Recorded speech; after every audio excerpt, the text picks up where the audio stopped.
Okay, Vortex. I'm trying to think of the next poster I'm going to work on.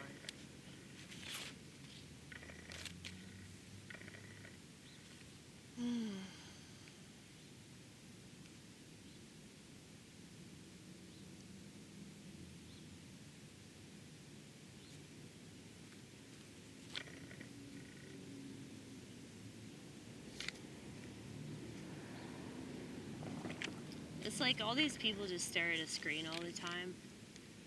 So depression is kind of obvious. Like, why would you not be depressed if that's what you do all day?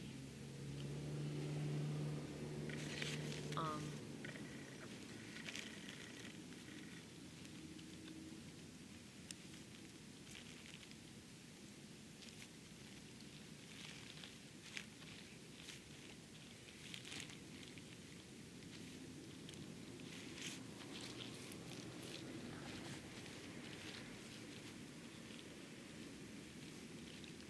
and here's the thing.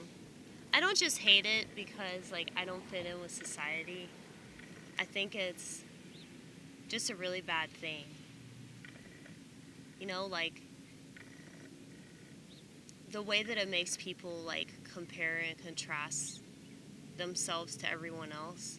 I mean, even though, like, I'm such an outcast and I don't really see myself, like, ever doing the same things that other people do. Like, really, like, the most sheep thing I do is go to church.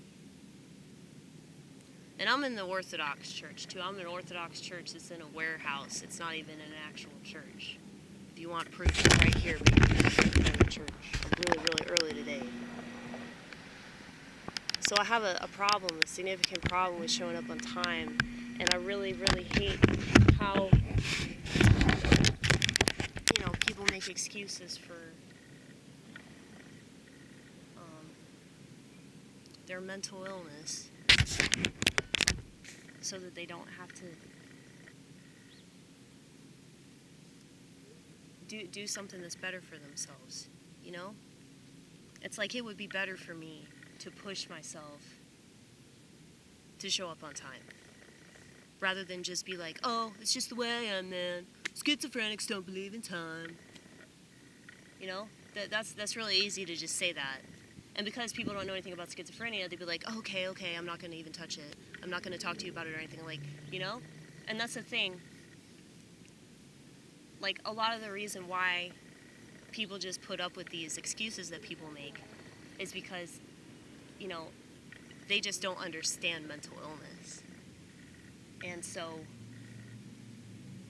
it's like the same thing I've always said about females. That, like, a lot of times women will use their tears as a way to get out of accountability, you know? And so if they just start crying, they don't have to take responsibility for what they did that was messed up, you know? And so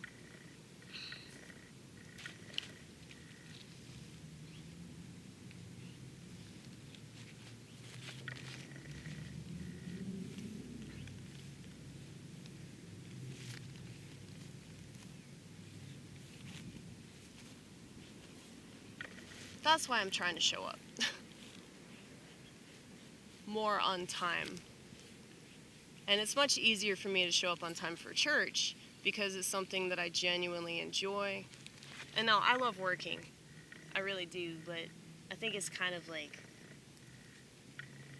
my MO to show up like 20 minutes late, you know?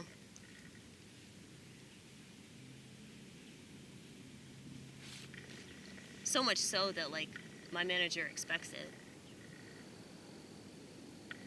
And for me to show up on time is to show up 20 minutes late. So for me to be like 45 minutes, an hour and a half late, like that's bad for me, right? It used to not be that way. Like, my anxiety used to be so bad, I would show up like 2-3 hours late. Why I still kept a job? Because I'm a good employee. Like, aside from that. Like, I know that sounds hard to believe, but I mean, you'd be amazed, like, what people will put up with if you are good at things that most people suck at. you know, like working as a team, not starting drama, not whining about having to do your job. You know, nobody could complain about my work ethic once I got there. And so many of my managers said that to me. They're like, you know, the trouble is getting you here. Once you get here, I have no complaints about you. And I'm fucking funny, you know? But it's not fair. It's not fair for me to rest on my laurels and just make excuse after excuse after excuse as to why I still keep showing up late. You know, so I'm really trying. So I think I'm just gonna have to be extreme in the other way. So I'll never not be an extremist. So rather than like showing up on time or showing up really late, I'm just gonna have to show up really, really early. So I got here like an hour and a half before the service. But it's also a beautiful day, so.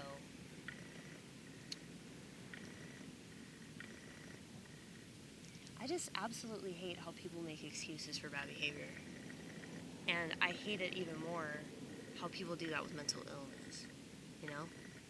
They can play the victim about things that happened like 20, 30, 40 years ago. And now I get that a lot of the time you don't ever tell the people that you really want to tell off. You know, you don't ever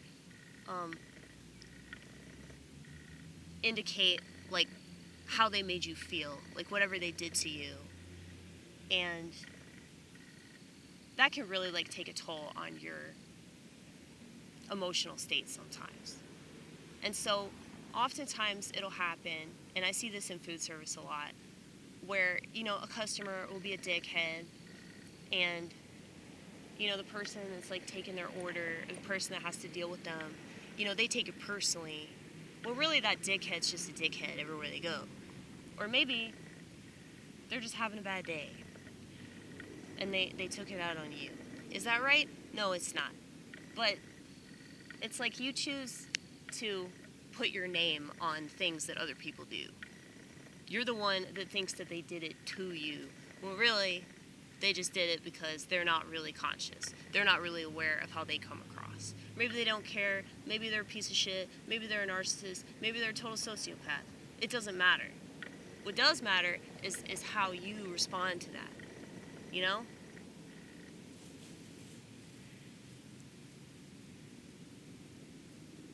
I forgot who said this. It was like a really, really brilliant quote.